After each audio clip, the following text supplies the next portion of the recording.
Mister.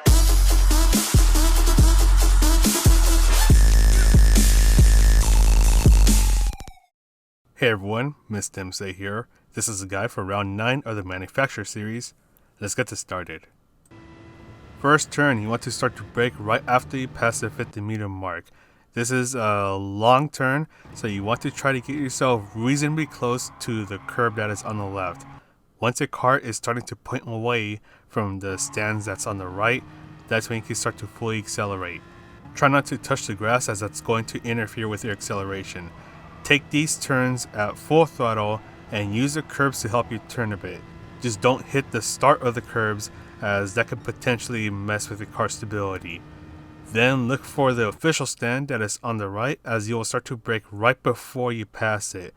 You'll be doing some trail braking through here and give yourself a bit of space as you're going for a late apex. Really easy to go wide over here, so you want to be careful on that. Go down the hill, and right after you pass the first line, the first white line that is on the left, that's where you'll start to brake.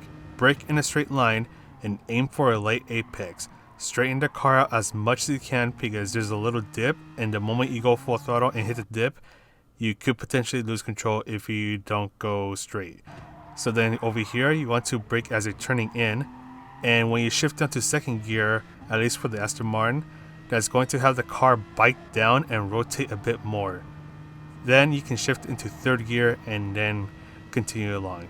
Then you can take those S's back there at full throttle, and for this turn right here, you want to start to brake before you pass the dashed lines in the middle. Trail brake your way into the turn and then start to accelerate before you pass the flags on the right. Gently unwind the steering, bring yourself to the left, and then start to brake right before the gray and yellow barrier on the left goes a bit more out. Brake in a straight line, and when you start to turn, you'll just ease off on the braking. Try to stay as inside as you can and slowly start to accelerate. You can short shift a bit if you want to really make sure that the wheels don't spin and potentially cause you to lose control. Look for the 35R on the ground as you'll start to brake right before you pass the end of it. Gently bring yourself in, gently start to accelerate your way out. It's a little easy to lose control, so be careful on that. Take this first turn at full throttle, hit the curb, and right before the curb on the right ends, you want to start to brake. Try to take full advantage of the apex, but don't accelerate right away as you want to get the car to rotate just a bit more so you don't go wide.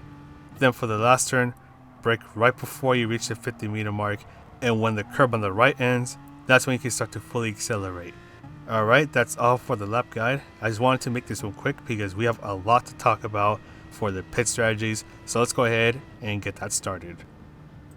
Alright, so before we talk about the pit strategy during the actual race, we kind of need to talk about the qualifying strategy first.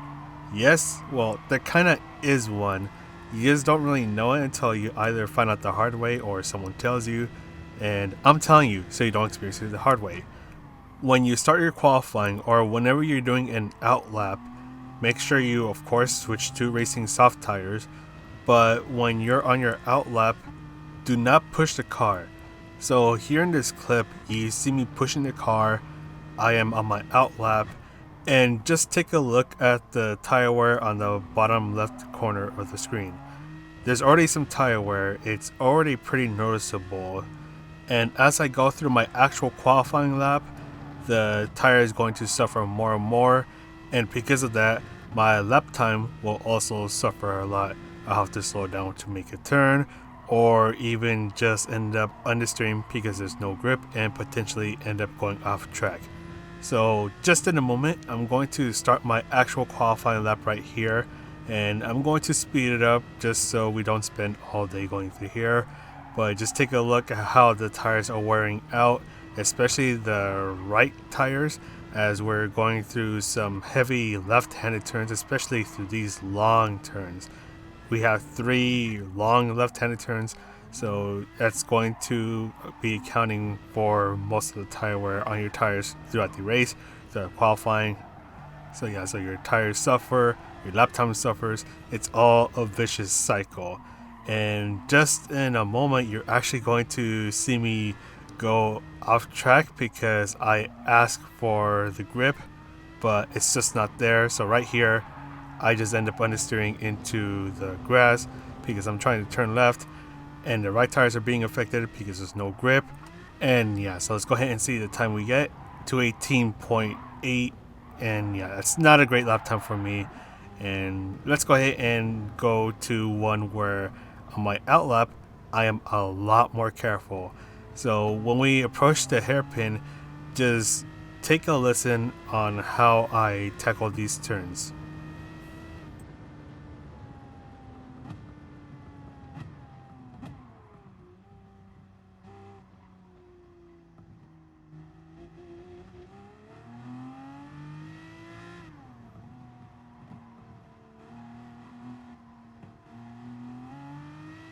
Did you hear that? Well, you should have barely heard it. You can barely hear the tires squealing. And what I'm trying to do, I'm trying to make it so that they either don't squeal or barely squeal at all. Take another listen again.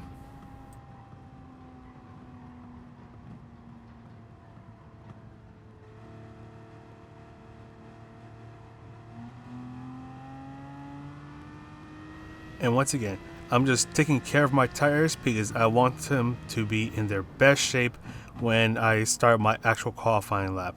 Of course, I'm going a lot slower. I'm kind of exaggerating it, but hopefully that makes the point. Hopefully that shows you that when you're on your out lap, you have to be very careful. You have to take care of your tires. That way you have the grip when you need it when you're trying to get your flying lap done. And also, just gonna put this out there, if you're doing this in the middle of qualifying, so like someone else is doing their flying lap, please don't get in their way because that's going to make you look like a jerk. So if you see someone coming and you're trying this out, move out of their way. They'll thank you later, or at least hopefully they'll thank you later, as you won't be giving them much of a headache.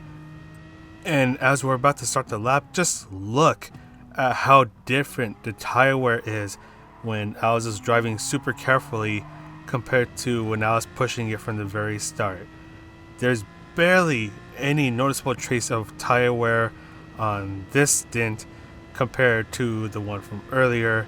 I have all the grip that I need, and now we're finishing the lap, and here we go, we get a 216.5. That's a much better lap time. I had the grip when I needed it. I didn't have to worry so much about understeering into oblivion. But yeah, just wanted to put that out there. When you're qualifying on your out lap, just be nice and careful, take care of your tires, and when you start your qualifying lap, that's when you can start to push it. But now let's talk about the actual race guide. As for the actual race strategy, this is where it gets confusing. So we know that racing hard, medium, and soft tires are all required to be used at least once in this race. The fastest way to complete the race and to get all three tire requirements finished involves mixing them at the start of the race. But here's the thing, as far as I recall, I don't remember a race where all three tire compounds were needed to be used.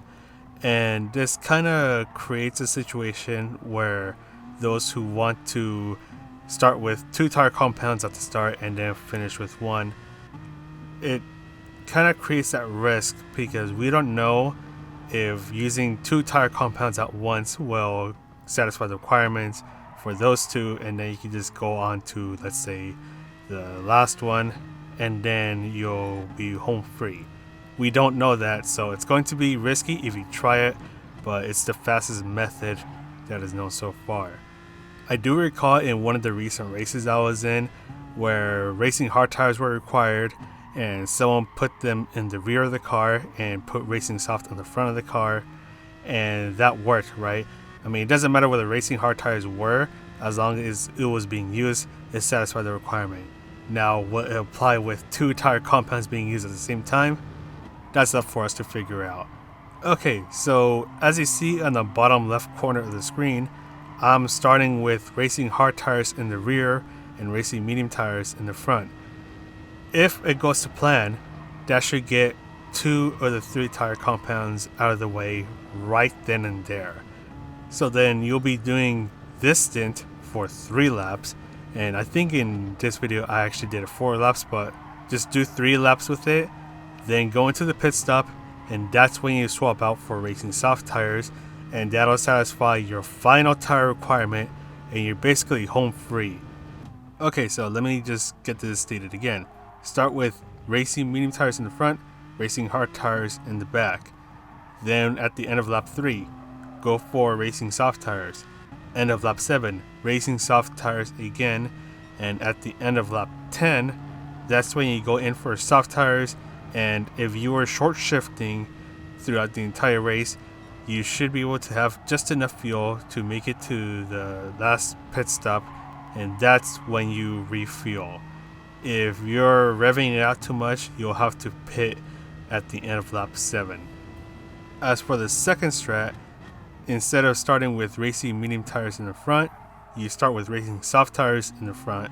And while you can get some good grip with turning and all that stuff since you have the racing soft tires, the car tends to get pretty squirmy, so you want to be pretty careful, because it's like if the racing soft tires are not in agreement with the racing hard tires in the back.